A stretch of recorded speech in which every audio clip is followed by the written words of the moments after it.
Hi అండి. టమాటా bath ఎలా చేసుకోవాలో చూపిస్తానండి. అది కూడా నువ్వు చెప్పాలా? ఉప్మాలో 2 టమాటాలేస్తే అదే టమాటా బాత్ అంటారేమో! అందరూ చేస్తారండి వంటలు. కానీ కొంచెం మంది చేసినవే టేస్టీగా ఉంటాయి. ఎందుకంటే వేసే కొలతలను బట్టే ఏ ఏ వంటకైనా టేస్ట్ అనేది ఉంటుంది కదండీ!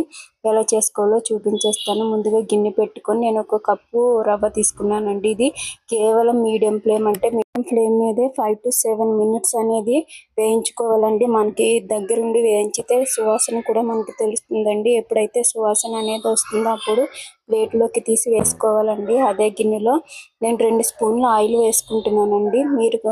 మీరు కావాలంటే దీనిలో నెయ్యి కూడా వేసుకోవచ్చండి. మా ఇంట్లో నెయ్యి తినరు కాబట్టి నేను ఆయిల్ వేస్తున్నానండి. అందులో ఒక 2 స్పూన్ల శనగపప్పు, 1 స్పూన్ పల్లీలు వేసుకొని దోరగా వేయించుకోవాలండి. రెడ్గా వచ్చే వరకు వేయించుకొని నా దగ్గర గుళ్ళు పప్పు లేదంటే నేను మినపప్పే వేసుకుంటున్నాను. ఇవి బాగా వేగిన తర్వాత కేవలం పల్లీలు మాత్రమే సెపరేట్ చేసుకోవాలండి. మా దగ్గర జీడిపప్పు లేదండి. ఇంకా జీడిపప్పుతో ఉప్మా తినేంత స్టేజ్లో మేము లేమండి. మా ఇంట్లో అసలు ఎప్పుడు జీడిపప్పు ఉండదండి. పల్లీలనే సెపరేట్ చేసుకోవాలండి. ఇవి పైన ఉప్మా పైన వేసుకుంటే చాలా టేస్టీగా ఉంటుందండి. ఇవి వేగిన తర్వాత కట్ చేసుకున్న చిన్న ఉల్లిపాయ, పచ్చిమిర్చి, కరివేపాకు వేసుకొని దోరగా వేయించుకోవాలండి. ఇవి వేగిన తర్వాత కట్ చేసుకున్న 2 టమాటాలు వేసుకోవాలండి. చూస్తున్నారు కదా! చిన్నవైతే ఒక 2 వేసుకోండి. పెద్దదైతే ఒకటైతే సరిపోతుందండి. ఎందుకంటే మనం తక్కువ క్వాంటిటీలోనే చేస్తున్నాం కదండి, అందుకోసం.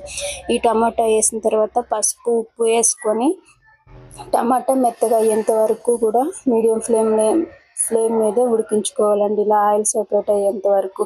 మనం తీసుకున్న 1 కప్పు నూకకి 3 కప్పులు వాటర్ వేసుకోవాలండి. మనం అది కూడా వేడిగా తింటాము అనుకుంటే 3 కప్పులు వేసుకోవాలండి. లేదు మధ్యాహ్నం లంచ్లోకి పెడుతున్నామంటే 3.5 కప్పులు తప్పనిసరిగా వేసుకోవాలండి. అలా వేసుకుంటేనే మధ్యాహ్నం లంచ్లోకి తిన్నా కూడా ఉప్మా సాఫ్ట్గా ఉంటుందండి. లేదు మేము టిఫిన్లోకి తింటాం అనుకుంటే 3 కప్పులు వాటర్ వేసుకుంటే సరిపోతుందండి. ఇలా మెసిలిన వాటర్లో ఉప్పు ఉందో లేదో కరెక్ట్గా చూసుకొని మనం వేయించుకున్న రవ్వ వేసుకోవాలండి. వేసేసి అట్లనే ఇడిచిపెట్టొద్దండి. ఇది మొత్తం ముద్ద అయిపోతుంది. వేసుకున్న తర్వాత నుంచి కలుపుతూనే ఉండాలండి. కలుపుకున్న తర్వాత ఇలా దగ్గర పడుతుంది. తర్వాత మనం వేయించి పెట్టుకున్న పల్లీలు ఇందులో వేసుకుంటే మనం తింటూ ఉంటే ఒక స్పూను పల్లీలు క్రంచీగా తగులుతాయండి. అందుకే ఇలా పైన వేసుకోవాలండి. చూస్తున్నారు కదా ఎంత టేస్టీ అయినా ఉప్మా బాత్ ఎలా చేసుకోవాలో. ఒకసారి నచ్చితే మీరు కూడా ట్రై చేయండి.